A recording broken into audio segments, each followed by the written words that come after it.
চপ্পল ছাইরে উঠো, চপ্পল পরে পড়ে যাবে। হাই বলো তো, বলো হাই। হাই। হ্যাঁ, দেখো তোমাদের দিদি ভাই কোথায় গাছে বসে আছে, গাছে।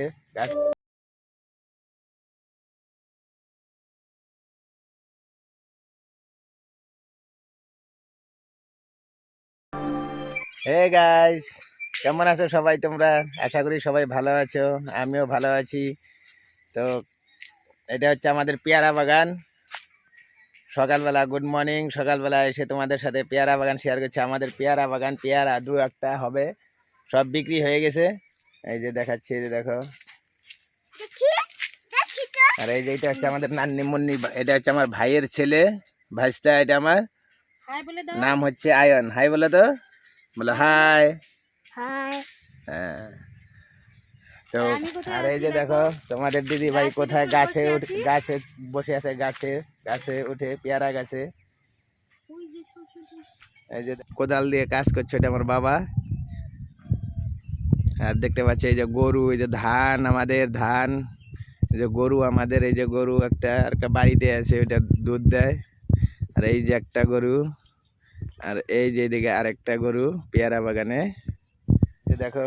আর ওই যে ওইটা হচ্ছে আমাদের বাড়ি, ওইটা হচ্ছে নতুন হচ্ছে, এখনো কমপ্লিট হয়নি। আর এইদিকে এই যে এটা পুরানা বাড়ি, যে দেখা যাচ্ছে গাছপালার আড়ালে। অনেকক্ষণ থেকে গাছে উঠে বসে আছি, দুঃখের বিষয় পেয়ারা একটাও পাচ্ছি না। অবশেষে দাদা ভাই এলো, একটা পেয়ারা পেরে দিয়েছে, তো এটাই খাবো। আর দু একদিন আগে হয়তো বিক্রি করে দিয়েছি পেয়ারা, সেই কারণে পেয়ারা নেই।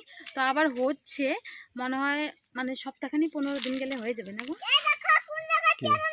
এগুলো বড় হয়ে যাবে আরো। দুঃখের বিষয় এটাই খাবো। আর দুঃখের বিষয় পেয়ারা নিজের হাতে পারতে পারলাম না, এটা দাদা ভাই পেরে দিয়েছে। আর তোমাদের দাদা ভাই এখন দেখি কি করে, ডাকে ও ডাকে। কি হয়েছে? কি বাবা তুই দেখো কি গো?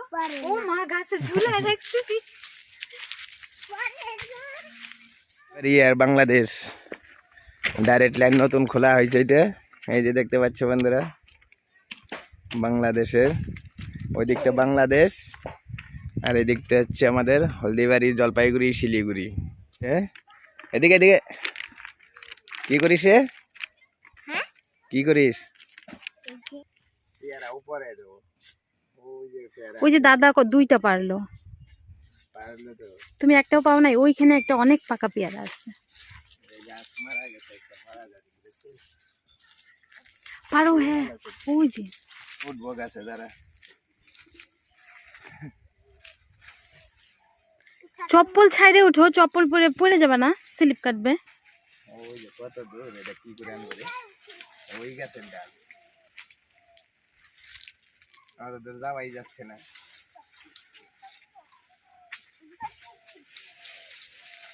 চপ্পলটা ছাইরে দাও, দেখ কত উঁচুতে উঠছে।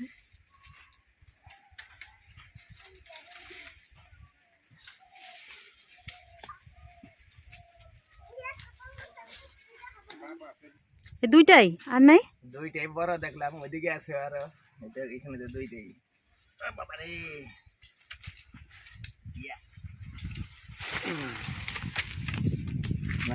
পাকছে নাই দেখো, এই যে পেয়ারা কিন্তু পাকেনি। কাল না পরশু বিক্রি করেছে, গাছের পেয়ারা সব বিক্রি করে দিয়েছে। এখন যেগুলো আছে সব কাঁচা কাঁচা। আর এই দেখো বন্ধুরা, আমাদের পুচকু নান্নু মুন্নু ভাস্তাটা উপর থেকে পেয়ারা পেরেছে দাদা ভাই, আর লাগিয়ে রেখেছে কোথায় দেখো, এই কাজটা করেছে। এই যে দেখি, আয়ান বাবা এদিকে তাকাও, এটা কে রাখছে ওইখানটায়? এটা কে রাখছে? আমি। তাই? ওটা কেউ নিয়ে যাবে না? আমি দেখলে পরে না। কি করবা দেখলে পরে?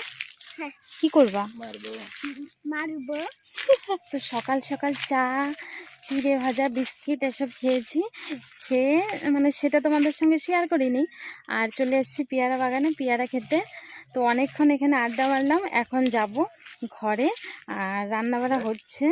আর এই যে দেখো তোমাদের দাদা ভাই, এটা হচ্ছে তোমাদের বাড়ির গরু না? আমাদের গরু।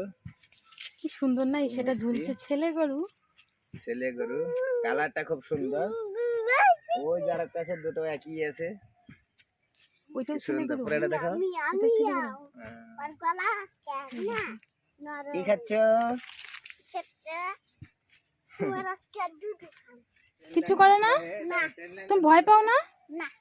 ও বাবা, দেখো একটা পাপ্পি দিয়ে দাও, লোম যাবে মুখে, আসতে। হ্যাঁ, পড়ে যাবো, এখানে নামলে পড়ে যাবো। জেঠুকে দাঁড়াইতে বলো। দেখো তোমাদের দাদা ভাইয়ের হচ্ছে সব থেকে পছন্দের জিনিস হচ্ছে পাট শাক, খুব ভালোবাসে। আর এটা দেখো বাড়িতেই, এটা বর্ষা হলে যদিও মাঠে পাওয়া যায় না, কিন্তু এই যে বাড়ির সাইডে গ্রামে সবাই বুনে রাখে যে এটা সব সময় খাবার জন্য। আর খুবই সুন্দর, দেখো পাতাটা যদিও সরু হয়ে গেছে। দানা হয়ে গেছে না, গাছ বড় হয়ে বুড়া হয়ে গেছে। দানা দেখো, পাটের দানা, এটা দানা, ভিতরে দানা, ওইটার ভিতরে পাকবে যখন, ভিতরে ছোট ছোট দানা এই যে হবে। কি সুন্দর, কালো জিরার মতো দেখতে। তো অনেক রোদ্রু, এখন আমরা ঘরে চলে যাব। আচ্ছা। আর এটা হচ্ছে তোমাদের দাদা ভাইয়ের বাবা, মানে আমার শ্বশুর মশাই, মাটি কেটে ঘরের সাইডে দিচ্ছে। আর আমাদের আজকের মেনু রুই মাছের ঝোল, সঙ্গে রয়েছে আরও কিছু। আর এটা হচ্ছে আমাদের মা জননী, মানে শাশুড়ি মা। আর দিদিভাই এখানে অলরেডি আগের থেকে রান্না বসিয়ে দিয়েছে। আর মাছটা এসে পড়েছে অনেকটাই লেটে, তো দিদিভাই ভাবছে যে এই বাকি রান্নাগুলো আগে করে ফেলি। আর এখানে দেখো আর এক দাদাভাই কতগুলো তাল নিয়ে আসছে, এগুলোর আজকে হবে বড়া আর হবে তালের রস। আর দাদাভাই দেখো নিজেই নিয়ে আসছে, নিজেই কত সুন্দর করে ধুয়ে নিচ্ছে, কারণ কি এগুলো গাছ পাকা তো নিচে পড়ে গেলে ফেটে যায়, সেই কারণে। তো স্নান টান করে চলে এসেছি, আর সবার খাওয়া দাওয়া হয়ে গেছে, আমি খাইনি, এখন খাবো। আর এখানে সবাই সকালবেলা ভাত খায়, আমি সেটা পারি না, তো এখন আমি খাবো। তো ফিরলাম অনেকক্ষণ পর ক্যামেরার সামনে, তার পিছনে কিছু কারণ মানে রহস্য রয়েছে। গিয়েছিলাম মার্কেটে অনেকটাই সময় চলে গেছে, আর ক্যামেরাটা অন করতে পারিনি, তোমাদেরকে কত শপিং দেব, সেই কারণে শপিং ভিডিও শেয়ার করলাম না। আর এতক্ষণ পরে কেন এলাম ক্যামেরার সামনে, সেটার রহস্য। তো এই বড়াটা এখনই করা হলো, আর অনেকদিন আগে থেকে ভেবেছিলাম যে তোমাদের সঙ্গে তালের বড়া রেসিপিটা শেয়ার করব, তো ভাদ্র মাস চলেই গেছে, সেই কারণে আর শেয়ার করা হলো না। আর যেহেতু বাড়িতে এসেছি, সবাই এক জায়গায় হয়েছে, সেই কারণে বানানো হলো, এবং তোমাদের সঙ্গে রেসিপিটা শেয়ার করলাম না, কিন্তু বানিয়েছি সেটা শেয়ার করলাম। তো এখন বাজে রাত্রি কটা গো, 12টা 12:30 এরকম হবে, আমি দেখতে পাচ্ছি না এখন। এত রাতে আবার ক্যামেরাটা অন করলাম, কারণ আমার ভিডিওটা শেষ করা হয়নি। তো যাই হোক, তোমরা ভালো থেকো, সুস্থ থেকো, আর দেখা হচ্ছে নতুন কোনো ভিডিওর সাথে। আর ভিডিও ভালো লাগে লাইক কমেন্ট শেয়ার করতে একদম ভুলো না। চ্যানেলে কোনো যদি নতুন বন্ধু এসে থাকো, অবশ্যই চ্যানেলটা সাবস্ক্রাইব করে পাশে থাকা বেল আইকনটা টিক্স করে বাজিয়ে দিও। চলো বন্ধুরা, এখন যেহেতু রাত্রিবেলা, তো তোমাদের সবাইকে গুড নাইট, টাটা।